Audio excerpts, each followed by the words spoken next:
진단 시간입니다. 4월부터 도로교통법이 시행되는데 교통사고도 줄이고 안전문화도 향상하자는 데 있지만 한편으로는 서민들 근심도 크다고 하는데요. 이와 관련한 이야기 나눠보겠습니다. 김경배 교통전문위원과 자세히 알아볼게요. 김 위원님 안녕하세요. 네, 안녕하십니까. 지난 10일에도 통학버스 앞에 있는 4살 어린이를 보지 못해서 운전자가 낸 안타까운 사고가 또 있었다는 소식이 들리던데 현재 통학버스 기준이 좀 어떤가요? 네, 이제는 이제 관할 경찰서에 반드시 어린이 통학버스 운영을 위해서는 신고를 해야 하고요. 네. 또 미신고 때는 과태료 처분 30만 원을 받게 됩니다. 네. 하지만 이제는 자동차 기술 지원도 필요하지 않나 이렇게 판단되는 부분도 큰데요. 그런데도 지난해 2월 개정된 자동차 안전기준에는요. 전기 표지판과 광각 실외 후사경을 비롯한 후방 카메라 의무장치 적용해서 기존에 운행하던 차에 대해서는 열애를 시켰습니다. 네. 아직도 많은 중고등학교 통학버스가 의무장착 대상에서 제외되어 있다는 얘기인 것 같은데 사고를 방지할 수 있는 확실한 대책이 좀 없을까요? 네. 적어도 자신이 타고 온 차에 희생되는 사고를 막을 수 있는 아주 간단한 방법은 있습니다. 후진할 때 뒤쪽 물체와의 거리를 소리와 표시로 알려주는 대중화된 음파장치의 활용인데요. 네. 지금은 고급 승용차에는 전방과 후방만이 아닌 앞쪽 코너인 측면까지 센서가 설치되어 있기 때문에요. 고장이나 운전태만이 아니라면 운전자의 태만이 아니라면 완벽하게 차단시킬 수 있는 이 센서 장착을 의무화하는 길이 필요하다고 보는 거죠. 네. 그리고 눈으로 볼 수 있는 진보된 장치를 활용해 본다면 당연히 더 큰 효과를 발휘할 수 있다고도 생각이 됩니다. 네, 보통 저도 그렇지만 기본적으로 운전할 때 차량 주변에 어떤 장애물이 있는지 확인할 때는 백미러나 아웃사이드 미러 확인과 동시에 방금 말씀하신 음파장치 많이 활용을 하는데 말씀하신 것처럼 직접 눈으로 확인할 수 있는 그런 장치가 있다면 굉장히 유용하겠네요. 그렇습니다. 시속 20km 속도에서만 주행이 될 때만 작동되는 어라운드 뷰 모니터링 시스템인데요. 네. 지금은 승용차에 제한적으로 사용되고 있지만요. 4개의 사방 영상을 합성해서 마치 주변의 360도를 내려다보는 기술이기 때문에 이를 접목하면 다양하게 발생되고 있는 불의의 사고는 막을 수 있다고 보는 건데요. 그런데도 이런 안전 부가 장치의 활용 대상을 비용이나 또는 고급 차종이라는 특화 때문에 비싼 승용차 모델만 적용하는 것도 문제가 아닌가, 이런 문제도 개선돼야 할 필요가 있다고 봅니다. 네, 그런 것 같습니다. 해결할 방법이 있다면 최대한 비용을 절감해서 대중화시킬 수 있는 방법 찾아야겠다는 생각이 들고요. 네. 스쿨존의 안전을 위한 불법 주정차 단속도 시작됐다고요? 네, 창원시가 안전한 통학로 확보 차원에서 스쿨존과 어린이 보호구역 내의 불법 주정차 단속과 경찰의 어린이 통학차 안전띠 착용 의무화, 보호자 탑승 의무 단속을 병행을 한 바가 있는데요.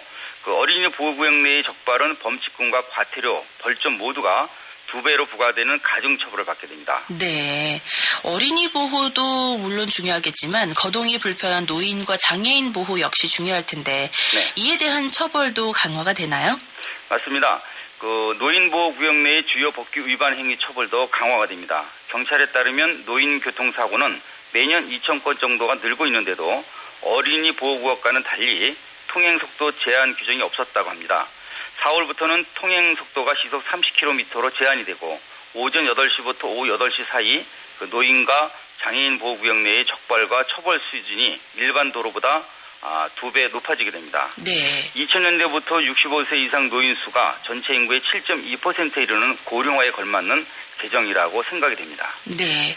고령화 사회로 가면서 몸이 불편하신 어르신들께서 안전사고에 많이 노출이 되는 것 같아서 더욱더 운전자들의 배려가 필요하다는 생각이 들고요. 그런데 이 적재 중량 같은 안전기준 초과에 대한 그런 기준은 좀 간소화가 된다고요?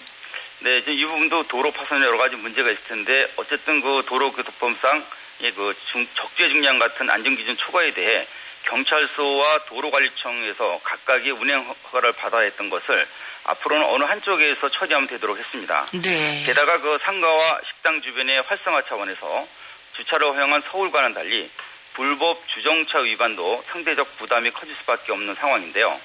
통행금지와 제한 위반을 비롯한 주정차 위반 행위 범칙금 처분 수위가 모두 같아졌기 때문입니다. 일반 도로는 승용차 5만 원인데 보호구역에서는 9만 원이 되고요. 네. 승용차는 4만 원과 8만 원, 이륜차는 3만 원과 6만 원에 자전거도 이에 포함이 되면서 2만 원과 4만 원이라는 범칙금이 발부되기 때문인데요. 하지만 만일 보호구역에 주차를 했다면 이런 금액 부분이 아니라 양심에 손을 얹어봐야 하지 않나 이런 생각도 한편 듭니다. 네. 그렇다면 강화된 교통법규 위반에 따른 범칙금과 벌점 어떻게 되는지 소개해 주세요. 네, 신호위반 범칙금도 6만 원의 2배지만요. 벌점 또한 15점에서 30점으로 같이 높아집니다. 적발 당시의 주행 속도와 장소, 차종에 따라서도 과태료가 달라지고 있는데요. 20km 이하의 그 속도라면 장소가 일반도로에서 발생됐다면 승용과 승합차 과태료는 4만 원, 보호구역 내에는 7만 원이 되고요. 네. 이륜차 또한 3만 원과 5만 원이 됩니다. 만일 시속 60km를 초과했다면 승합자동차는 일반도로 14만 원, 보호구역 내에서는 17만 원이 되고요. 승용차는 13만 원과 16만 원, 이륜차는 9만 원과 11만 원이 되는 건데요.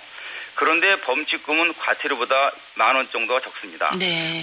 승합차의 시속 60km 초과는 13만 원인데 보호구역 내에서는 16만 원이 되고요. 승용차 또한 12만 원과 15만 원에 이륜차는 8만 원과 10만 원이 되기 때문입니다. 네.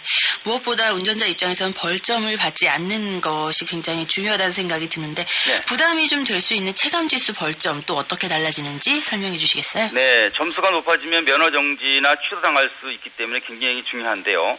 일반도로 20km 이하 과속은 벌점은 없지만은 보호구역 내라면은 15점에 해당하고요.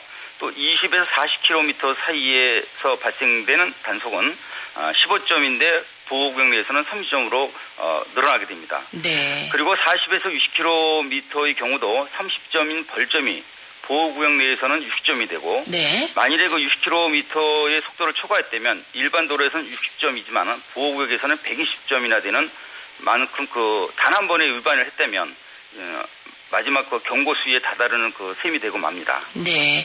오늘 이야기 여기까지 듣겠습니다. 네네. 고맙습니다. 네, 감사합니다. 네, 지금까지 김경배 교통전문위원과 함께 4월부터 시행되는 도로교통법에 대한 이야기 나눠봤습니다.